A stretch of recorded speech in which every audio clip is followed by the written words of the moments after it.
Coming up here in 20 minutes, the week ahead. First, though, the Sunday Politics, where you are.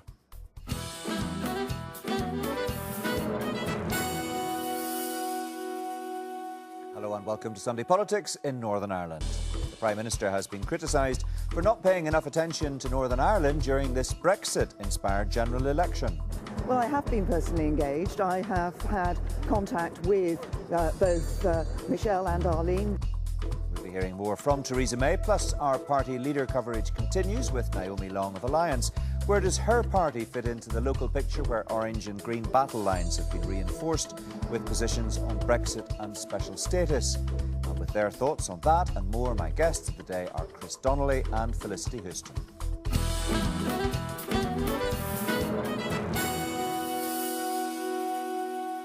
Hello, the Prime Minister has defended her record of involvement in the ongoing Stormont standoff and says she's clear about the Brexit deal she wants for Northern Ireland. Theresa May made the comments during a visit to the Balmoral show yesterday, the first time she's come to Northern Ireland since last July. Her decision not to come here in March before triggering Article 50, despite visiting other parts of the UK, was widely criticised. She was asked how she believes the question of the border with the Republic of Ireland is going to be resolved. I'm very clear that we want to see no return to the borders of the past, no hard border, and I'm clear that we need to see as seamless and frictionless as border as possible. Here at the Balmoral show today, I see the importance of the agri-food industry in Northern Ireland and the work that is done between Northern Ireland and the Republic. There's goodwill on all sides. I put it in my Article 50 letter to the European Union. They've put it in their guidelines that we want to ensure that we have a resolution of this issue between Northern Ireland and the Republic of Ireland that will be good for both Northern Ireland and the Republic and good for the whole of the United Kingdom. There's some criticism from some of the politicians here that you've been too hands-off, and given that there's a political vacuum at Stormont and that Northern Ireland finds itself very much in the forefront of Brexit, that you should be more personally engaged. Will you be in the future? Well, I have been personally engaged. I have had contact with both Michelle and Arlene, the leaders of Sinn Féin and the DUP here in Northern Ireland, in the run-up to Easter, when we were particularly looking at the talks, and prior to that. But what is important, if we are going to see what we all want, which is a return to a strong, stable, devolved administration here in Northern Ireland, is that the parties here in Northern Ireland come together and come to an agreement that can enable that devolved administration to be re-established. As you know, after the general election, there will be several weeks until the end of June for those parties to come together and to see a resolution. We all want to see devolved administration restored in Northern Ireland.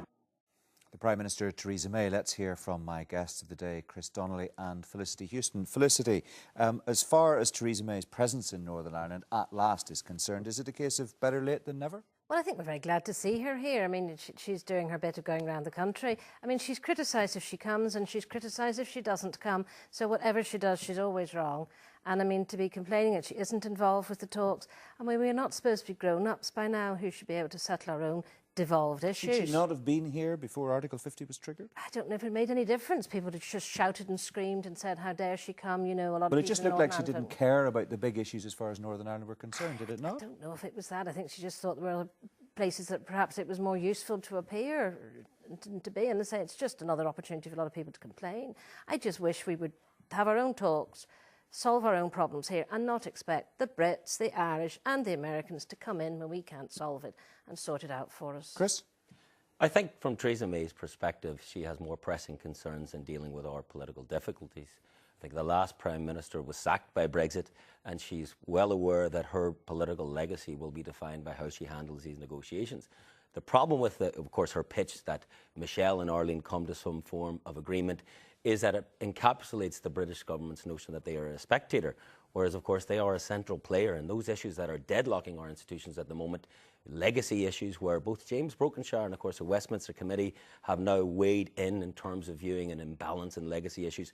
That's a very important thing that needs to be resolved with the British at the table. And, of course, the St Andrews Agreement, which enshrined that the British government would introduce an Irish Language Act. That, of course, is one of the outstanding areas. So I don't think she can afford to stand aloof because we're not really going to get the progress unless the British government are centrally involved. OK, we'll hear lots more from both of you later in the programme. For now, thanks very much indeed. Now, Alliance had its best ever Assembly election result last month, increasing its first preference and share of the vote. But a general election is, of course, a very different ball game. So can the party translate its recent success into seats in Westminster? Joining me now is the party leader, Naomi Long. Well, Naomi Long, can you? I believe we can. I think that there are some seats where that is a distinct possibility. I think that's not just the view of the Alliance Party, but actually many commentators have recognised that that's the case. So I think there are real opportunities, not just for us in those seats, but also to grow our vote in other seats. And I think to send a very strong message to other parties who have failed to get devolution back up and running, that that is what people want to see as a priority after this election. Because come the 8th of June, regardless of how many seats are won at Westminster, we need to go back into a room together and get devolution restored. It's absolutely crucial for the future of Northern Ireland. OK, we saw the Prime Minister here in Northern Ireland at last during this election campaign and talking about some of the issues that are thrown up by the Brexit debate. In the absence of a devolved setup here, who do you think can best serve the interests of Northern Ireland on the issue of Brexit? Is it Theresa May and the UK government alone, or does the Taoiseach in Dublin have a role in your view? Well, I think both have a role, because it looks fairly likely, although you can never be sure with election polls, that Theresa May will be returned as Prime Minister. So she is going to be leading the negotiations from the UK side. What she says and does and how she handles the negotiations, I have to say to date, without much success in terms of charming the people that she needs to work with. But how she handles that will be critical to Northern Ireland's future. But I don't believe that that's the only person that we need to be dealing with. We need to be talking to the Taoiseach, because they have a role in terms of what happens around the border, in terms of how we deal with the sensitive issues that affect our peace process, that affect our arrangements on an all-island basis, as well as the kind of east-west arrangements that are part of the Good Friday Agreement. So from that perspective, both will be involved. But there are also, I have to say, 26 other EU states out there who will also have to reach a decision on the future of Northern Ireland. And it's important that we don't lose sight of keeping contact with them, informing them of our concerns and ensuring that they understand the sensitivities for Northern Ireland. But you are clear that London and Dublin both have roles. I mean, you told me on The View last October, and let me just quote it, there's a real opportunity here for us to have two voices at the table, you said, one on the inside in Europe in terms of the Irish government, and one speaking for us formally in these negotiations in the British government. Who would choose one voice over two when things are so crucial? Absolutely. You stand by that? Absolutely. I mean, it would be madness for us at this point to in any way alienate the voice of the Irish government in this, because they will be in the negotiations with 26 other EU states. They have many of the same concerns that we have when it comes to the border, when it comes to cross-border trade and cooperation and all of those other things.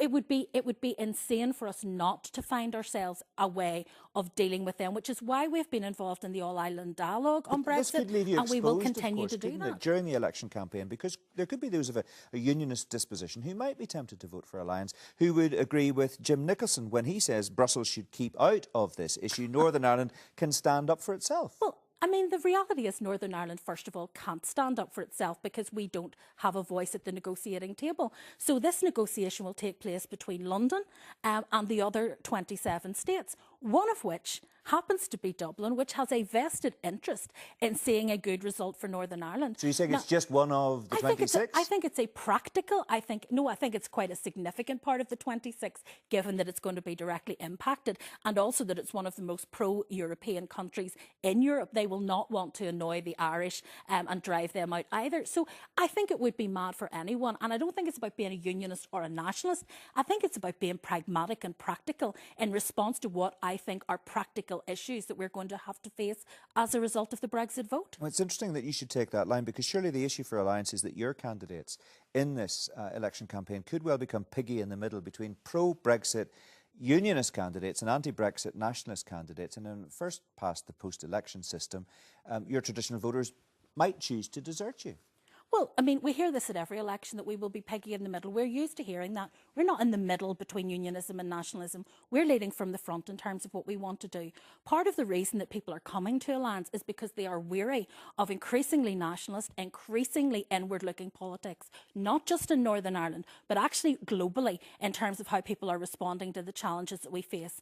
And I think that what they want to see is a recognition of the importance of interdependence, a recognition of the importance of cooperation, election, and a recognition that actually, regardless of Brexit, our future will continue to be entwined with Europe, whether we like that or not. So when and Arlene Foster says... what we need to do, Mark, is to develop positive relationships with Europe, regardless of Brexit, so that we can continue to function and we can continue to make a success of Northern Ireland. Right, when Arlene Foster says this election is about securing Northern Ireland's place in the Union, she's wrong, is she? Of course she's wrong. If this election were about securing Northern Ireland's place in the Union, it would be a referendum on the border. It isn't a referendum on the border. It's an election to decide who will represent constituencies best at Westminster. And part of that will be about their position with regards to Brexit. Part of that will be about their position with regards to social policy and economic policy. And part of that will be about the work that they do on the ground. And I think the public recognise that. We hear every election now in Northern Ireland pasted as though it's going to make a difference to the border. And yet the border has not moved 1 inch since 1998, nor will it as a result of this election. Okay, What will happen as a result of this election is we will either have 18 MPs over in Westminster speaking with a common voice in favour of what is best for Northern Ireland, or we won't. And that is a choice that the Northern Ireland public are well aware they need to make. OK, let's just be clear on Brexit before we move on. Would you like to see a second referendum on Brexit? No, I don't want to see a second referendum on Brexit. On the deal? I do want to see the outcome of the negotiations put to a referendum, because people voted for a principle that we would leave the EU.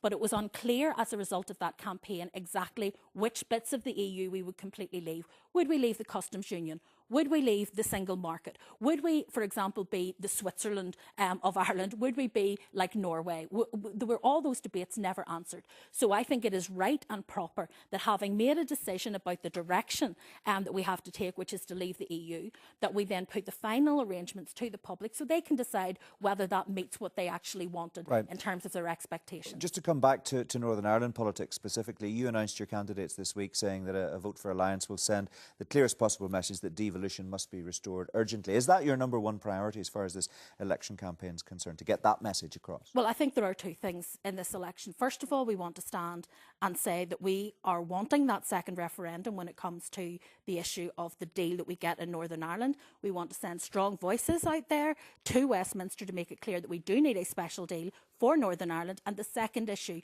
is about devolution. It is about sending a very clear message to the parties who have been in blocking the restoration of devolution that we want to see that restored. And, you know, people can vote for the same thing they voted for last time. They can give parties the same mandates they gave them before. And what they will get is a repeat of what we've had in the past. What they need to do is send a message by voting for parties that are actually committed to making devolution work. And that will send the strongest possible message unequivocally to those who will be entering the talks on the 9th of June. Right, briefly though, if you win in your constituency, and because of election rules we can't talk about that specifically today, but if you are successful and you're returned as an MP to Westminster, who's going to lead your party delegation at those talks? Because you will have a focus elsewhere. Can you continue, if you're an MP, to be the party leader? Of course I can, and of course I can continue to lead our delegation in the talks. If you look at what happened at Stormont in the talks before, Tom Elliott, who is an MP, led the Ulster Unionist Party delegation. Mark Durkin was heavily involved in the SDLP delegation.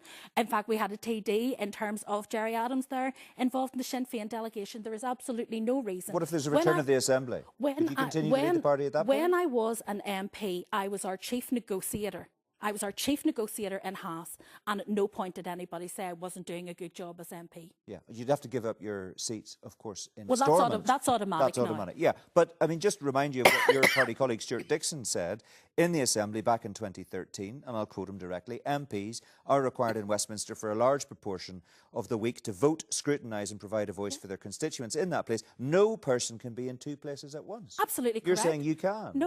No, I haven't said that. What I have said is that is absolutely correct, and that is why we supported an end to double jobbing. In fact, voluntarily, I stood down from my position in the Assembly when I was last in Westminster, and it is now law that people have to. But what I am saying is that, being in Westminster, do you imagine that our MPs go to Westminster and they stay there, and that they don't remain connected with the issues that affect their constituents? They don't engage in the politics in Northern Ireland any longer? What a nonsense that would be. It's one thing being an ordinary MP, it's another thing being an MP in a party party leader. Well, no, it isn't actually, because if you have a strong, united, coherent party behind you and you have an excellent deputy leader, there's absolutely no conflict whatsoever. Mark, the reality is that there are some of the parties that have struggled with this who could not be led from anywhere. That's their difficulty. We don't have those problems in Alliance, and that's why the party was confident enough to allow me to go forward. OK, need to leave it there. Naomi Long, thanks very much indeed. Let's hear what Chris and Felicity make of that and indeed the campaign so far. Chris, Naomi Long didn't like the phrase piggy in the middle in terms of the Alliance Party being squeezed between the two big power blocks. But is it a fair point to make? Well, I think historically it was the case. The Alliance Party did not feature too well at Westminster elections because the first past the post nature meant that the two favoured candidates, often one from the Nationalists and one from the Unionists, faced off. I think this, and that's likely to be even more of an issue given that Brexit is dominating so much of the discussion during this campaign. It is, but there's a number of caveats I would add to that. Firstly, the Alliance had their best ever election in March. They had 9.1%, 72,000 votes. That's the best since 1987. Under a very different electoral system. They did, but those 72,000 people voted for Alliance candidates. But I think that they're now at the stage where, in Naomi, they're one of the two favoured candidates in East Belfast. So I think that Naomi will benefit from the Westminster first past the post. I think in other constituencies where they realise their candidates won't feature too well, they've decided to sit them out in Patrick Brown in South Down, and interestingly, Nuala McAllister in North Belfast. And that one is going to, I think, lend more credibility to the notion there's a street battle there between John Finucane and Nigel Dodds, which is going to be an interesting battle in the time ahead. Felicity, what do you make of the idea, which was underscored again there by Naomi Long, that Dublin has an important part to play in those discussions about how exactly Brexit happens? Well, I think that is the case. I mean, Dublin wants no hard border.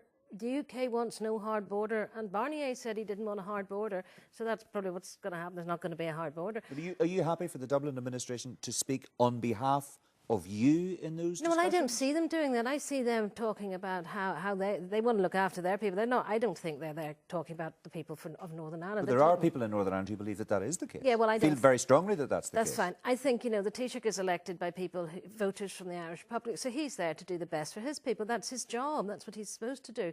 I think if he stood up and talked a lot about what was going on in Northern Ireland, his own voters mightn't be so keen. So that's fine, and everybody's working towards the same thing, so I don't really see a big problem with that one. Okay. Thank you both very much again. Let's pause and take a look back at the week in 60 seconds with Gareth Gordon.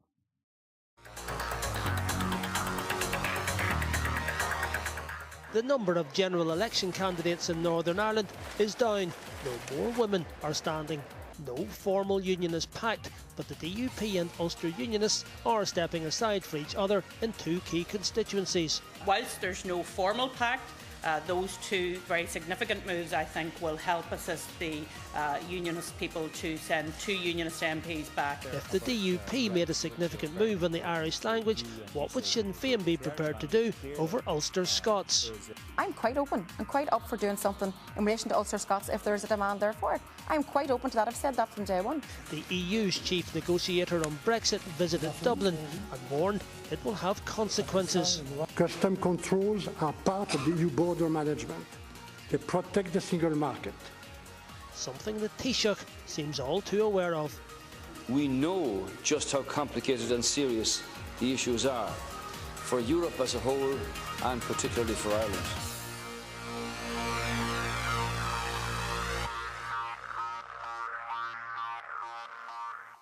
Gareth Gordon reporting. Now, tributes have been paid from across the political spectrum to Brendan Duddy, the Londonderry businessman who's widely credited with being a significant, if unsung, figure in the early stages of the peace process. Mr Duddy died at the age of 80 after a long illness. Sinn Féin's Mitchell McLaughlin joins me now from our studio in Derry. Mitchell McLaughlin, thanks very much indeed for being with us today. There are many people who invested a great deal of their time and effort into the peace process, of course, but what's interesting about Brendan Duddy is that he did that over such a long period of time and with so little public recognition for his efforts. Yeah, good morning, Mark. Yeah, and could I also extend my sympathies to the wider Duddy family.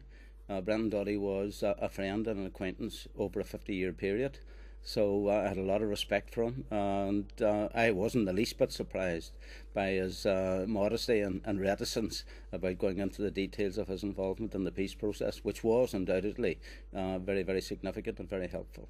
When did you first become aware that Mr Duddy was acting as a middleman between the British government and the Republican leadership? Well, actually, in the early days of the process, Sinn Féin had already designated Martin McGuinness as our single point of contact and our negotiator. In those circumstances, obviously, Brendan Duddy was acting as a contact person.